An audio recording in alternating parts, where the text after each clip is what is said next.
All right, folks. So I just went through the criminal complaint against Brendan Dassey, and it raised some interesting questions for me. On 11/6 of '05, that's November 6th of 2005, during the incredibly long investigation, apparently some officers found 11 spent shell casings, 22 caliber long rifle shell casings in Stephen Avery's garage. Now, it's already been established that Stephen Avery owned a 22 caliber rifle, and apparently the bullet that had Teresa Halbach's DNA on it was found in the garage as well. If not on this date, another one.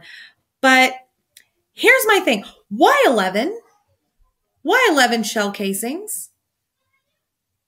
That seems like a weird number, don't you think? And not only that, but how in the fuck did a 22 caliber bullet, whether it's a long rifle or not, make it through her body onto the garage floor? A 22 is nothing. It's like a pellet gun. I mean, I'm not saying that it can't do some damage, but it's not typical to have a 22 caliber produce a through and through wound. Anybody else find that a little strange? I don't know. I'm not a ballistics expert. If anybody around here knows ballistics, feel free to comment. I would love to get some more information. Anywho, Karen Halbach apparently didn't report Teresa missing until November 3rd. So that's roughly 3 days of Teresa Halbach missing. That gives whoever did it plenty of time to abduct Miss Halbach, transport her elsewhere in her car,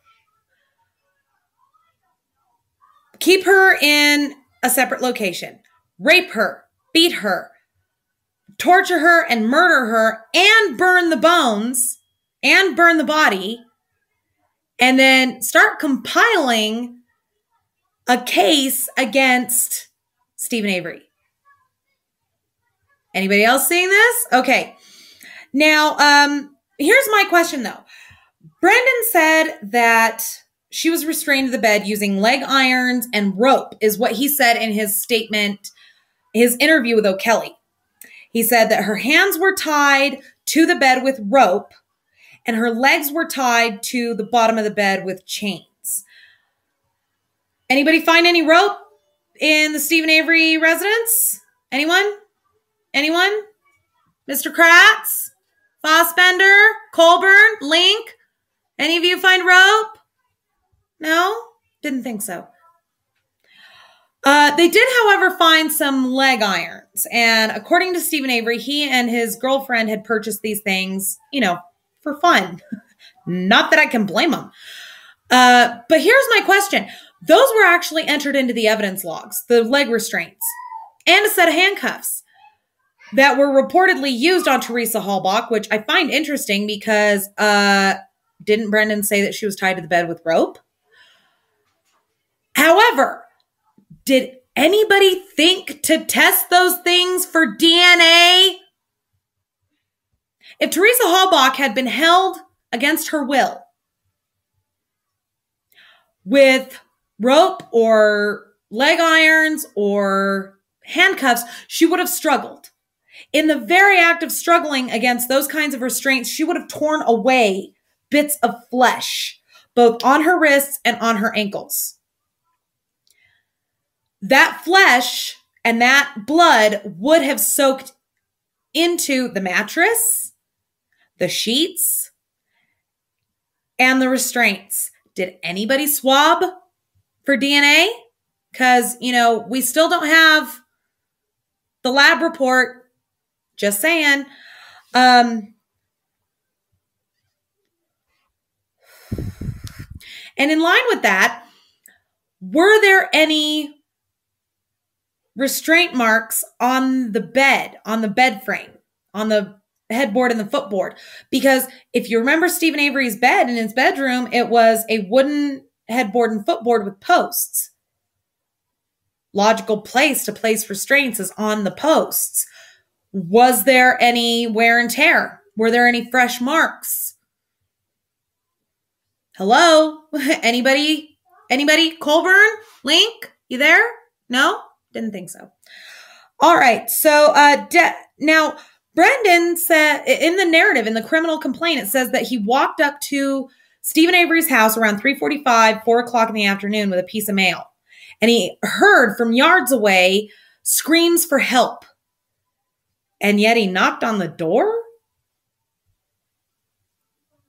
I find that a little hard to believe. Okay. Now, I'm from a very close-knit family. All right. For a while there, we were so far up each other's ass, it was hard to tell where one ended and the other one began. And Lord knows I have seen some of my family members in extremely compromising positions. Ew. When I was a teenager, roughly around Brendan's age, and you know what I did? I turned the fuck around and I ran. Hoping they didn't see me. I think they did. But that's my point. Why would he knock on the door if he's hearing screams from inside the trailer? Have you ever lived in a trailer? It's like a fucking tin can. Paper thin walls. You can hear everything. Why would a 16-year-old knock on a door of a trailer where screams are coming out of? Now, he also stated later on in this statement, it said that he told the officers that the fire was already burning at 3:45 in the afternoon. I call bullshit. Nobody else on the property saw that. And the bus driver who dropped off Brendan at the property never said anything about seeing smoke, smelling a fire, or even seeing a fire. Dassey also states that he got in the RAV4 with Stephen Avery to drive it to its final destination. Was Brendan Dassey's DNA anywhere in the car? Colburn? Link? Don't know where the fuck these guys are. And he also says that they took Teresa out of the back of the car and put her on the garage floor and shot her. Where's the blood? Where is the blood? There's no blood in that fucking garage. He then states that they cleaned up the blood in the garage using gasoline, paint thinner, and bleach. Now, I don't know exactly what that combination of solvents would do to blood. I will have to research that further and we'll address that in another video. If anybody knows, please comment below. Dassey also states that Avery, after he burned her bones, had told him that at some point he took some of the bones in a pail and then took them to the quarry and dumped them there. Why would he only take some of the ashes, some of the bones? That doesn't make any sense. Somebody vomited in the petunias. That doesn't smell right. It sounds like the police were feeding him a narrative to try and explain why some of her bones were found in the quarry. Anybody? Then it also states that when he went home the night of the murder, the night of the alleged murder, or the alleged night of the murder, whichever one you want, that he had bleach stains on his pants from helping his uncle clean up his garage, and that Barb commented on it and asked him, "What's up with your pants?" And he said, "Oh, well, I got some bleach on my pants from helping Stephen clean up his garage." Has anybody asked Barb if that actually happened? Because I don't remember that narrative anywhere. Have they? I would love to find out. If somebody knows the answer to this, please comment below. We'll address some more. I'm going to go ahead and put the link to the list of documents in the description of this video so that you can go and check out the criminal complaint. It is the criminal complaint against Brendan Dassey. Thank you very much for watching. We'll see you next video.